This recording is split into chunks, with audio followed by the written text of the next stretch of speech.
কিন্তু ৰাইজে এতিয়া গম পাই গৈছে যে মুখ্যমন্ত্ৰী আৰু আজমল চাহাব কিমান ঘনিষ্ঠ আৰু গোটেই মুখ্যমন্ত্ৰীৰ জানটো শক্তিটো মৌলানা আজমল চাহাবৰ দেহত আছে।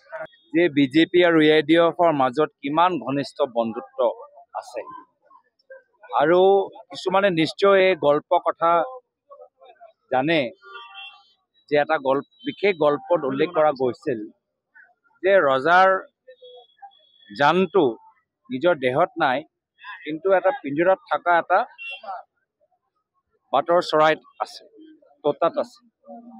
একেৰাহে আমাৰ মুখ্যমন্ত্ৰী হিমন্ত বিশ্ব শৰ্মা ডাঙৰীয়া তেওঁ যিমানে নিজকে শক্তিশালী দেখাবলৈ চেষ্টা কিয় নকৰক, গোটেই জানটো গোটেই শক্তিটো মৌলানা আজমল চাহাবৰ ভিতৰত আছে। মৌলানা আজমল চাহাবৰ যে তলাচাবি, এই তলাচাবিটোহে হিমন্ত বিশ্ব শৰ্মা ডাঙৰীয়াৰ ভৱিষ্যতটো নিৰ্ধাৰিত কৰে। আৰু সেইকাৰণে যি অসমে ৰাইজে আজি মুখ্যমন্ত্ৰী হিমন্ত বিশ্ব শৰ্মা ডাঙৰীয়াৰ অত্যাচাৰৰ পৰা মুক্তি পাবলৈ বিচাৰে, তেওঁলোকে গম পাই গৈছে যে আজমল চাহাব আৰু AIDF দলৰ ৰাজনীতি শেষ কৰিলেহে অসমীয়া ৰাইজে বিজেপিৰ পৰা মুক্তি পাব। আৰু সেইকাৰণে বিভিন্ন সাংবাদিক মাধ্যমত আলোচনা হৈ আছে যে কংগ্ৰেছ দলৰ আটাইতকৈ সবল আৰু শক্তিশালী সেনাপতি ধুবুৰীলৈ যাব লাগে। তো মোৰ যদি ব্যক্তিগতভাৱে মোক যদি সোধে, মইতো আটাইতকৈ শক্তিশালী সেনাপতিক মইতো ৰকিবুল হুছেইন ডাঙৰীয়াকে ধৰোঁ। বাকী কেন্দ্ৰীয় নেতৃত্বই যি সিদ্ধান্ত লয় এইটো আমি মানি লওঁ। কিন্তু ৰাইজে এতিয়া গম পাই গৈছে যে মুখ্যমন্ত্ৰী আৰু আজমল চাহাব কিমান ঘনিষ্ঠ আৰু গোটেই মুখ্যমন্ত্ৰীৰ জানটো শক্তিটো মৌলানা আজমল চাহাবৰ দেহত আছে। ৰাজ্যত দেখিবলৈ পোৱা গৈছে আপোনাৰ প্ৰাৰ্থিত্বক লৈ চৰ্চা চলিছে। মই আমনি পাইছোঁ। আপোনালোকে আমনি পোৱা নাই নে? মই 6 মাহৰ পৰা নিজৰ নাম শুনি মইতো আমনি পাইছোঁ। ময়ো কৈছোঁ দিল্লী নেতৃত্বক যে সোনকালে সিদ্ধান্ত লওক। মই নিজে নাজানো ক'ত, সঁচাকৈ ক'বলৈ গ'লে মই নিজে নাজানো ক'ত।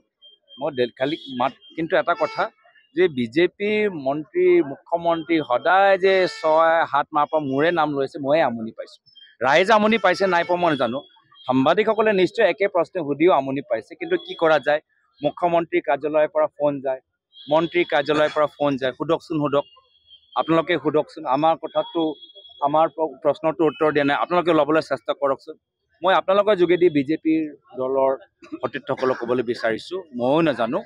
দলে আমাৰ নেতৃত্বই সিদ্ধান্ত ল'ব। যি সিদ্ধান্ত ল'ব মই অন্তিম সময়লৈকে সদায় বিজেপিৰ বিৰুদ্ধে যুঁজিবলৈ য'তে মোক দিয়ে মই তাতে প্ৰস্তুত হৈ আছোঁ। আপোনাৰ নামত মানে চৰ্চা চলিছে দুটা সমষ্টিত। আপোনাৰ মানে কোনটো সমষ্টিত আপোনাৰ পচন্দনীয়?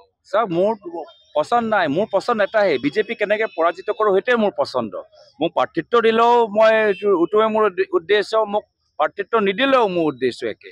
ৰাজ্যত এতিয়া জলাভূকাৰ কথা লৈ পেলাই চৰ্চা চলিছে, এই সন্দৰ্ভত আপোনাৰ জলাভূকাৰ পানী? চাওক, বহুত কথা নিৰ্বাচনৰ সময়ত আহে আৰু নিৰ্বাচনৰ পিছত পাহৰি যায়। বিধানসভা নিৰ্বাচনৰ আগত একে মুখ্যমন্ত্ৰী হিমন্ত বিশ্ব শৰ্মা সেই সময়ত কৈছিল যে আমি আজমল চাহাবৰ লগত থকা কিছু বেচৰকাৰী সংগঠনৰ ওপৰত তদন্ত কৰিম। তেওঁলোকৰ জিহাদীৰ লগত কিবা সম্পৰ্ক আছে। 5 বছৰ হৈ বা 2-2.5 বছৰ হৈ গ'ল, তদন্ত আমি দেখা নাই। তাৰ বিপৰীতে এতিয়া সেই CIDবোৰ আমাৰ কংগ্ৰেছৰ বিধায়কসকলৰ ওপৰত ব্যৱহাৰ কৰিছে। তো এইটো তেওঁলোকৰ এটা নিৰ্বাচনী তেওঁলোকৰ নাটক, আৰু নাটক বহুত মানুহে বহুত বাৰ চাই এতিয়া চব কথাবোৰ জানে। আজমল চাহাবে ইতিমধ্যে মানি লৈছে, কৈছে লোকসভাত বোলে মিয়া ভাষাত বোলে ভাষণ দিব নগাঁৱৰ সাংসদগৰাকীয়ে, আজমলে দাবী কৰিছে। দাবী কৰক।